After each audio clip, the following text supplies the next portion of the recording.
ચકચારી અમિત ખૂંટ આપઘાત પ્રકરણમાં 2 યુવતીઓ તથા 2 વકીલની ધરપકડ. રીબડા અમિત ખૂંટ આત્મહત્યાના કેસમાં નવો વળાંક આવ્યો છે.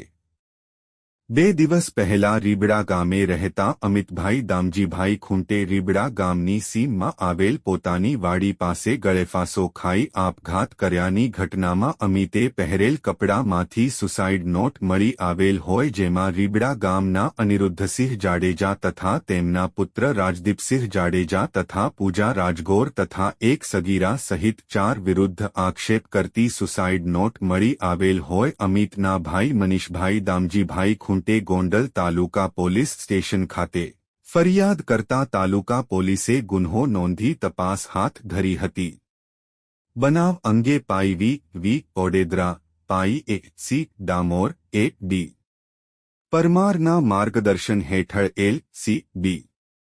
પેરોલ ફરલો તથા ગોંડલ તાલુકા પોલીસ સ્ટેશન સ્ટાફની અલગ અલગ ટીમો બનાવી આરોપી પૂજાબેન જયંતિભાઈ રાજગોર રહે હાલ રાજકોટ વાડી તથા કાયદાના સંઘર્ષમાં આવેલ બાળ કિશોરીની ધરપકડ કરવામાં આવી હતી.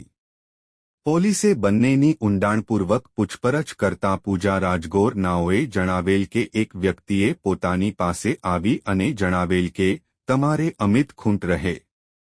રીબડા નામની વ્યક્તિ સાથે સોશિયલ મીડિયાના માધ્યમથી મિત્રતા પ્રેમ સંબંધ કેળવી અને તેની સાથે શરીર સંબંધ બાંધી ખોટી બળાત્કારની ફરિયાદ કરવાની છે અને અમોને જણાવેલ કે આ બદલામાં તમારી લાઈફ બની જશે અને સારામાં સારી જોબ પણ મળી જશે અને બંનેને પૈસાની જરૂરિયાત હોય, જેથી આ કામ કરવા માટે તૈયાર થયેલ અને વધુમાં જણાવેલ કે ફરિયાદના સમયે મારા વકીલો એક સંજય પંડિત તથા દિનેશ પાતર જેઓને તમામ વિગત ખબર છે, જેથી તેઓ શરૂઆતથી અંત સુધી તમારી સાથે રહેશે અને તેઓ જે રીતે કહે તે રીતે તમારે પોલીસ ફરિયાદ લખાવવાની છે તેવું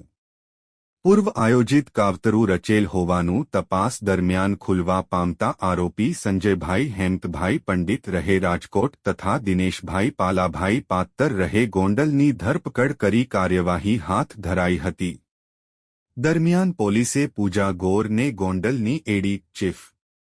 જ્યુડી મેજિસ્ટ્રેટ મેહુલ પરમારની કોર્ટમાં 7 દિવસના રિમાન્ડની માંગ સાથે રજૂ કરતા કોર્ટે 2 દિવસના રિમાન્ડ મંજૂર કર્યા હતા.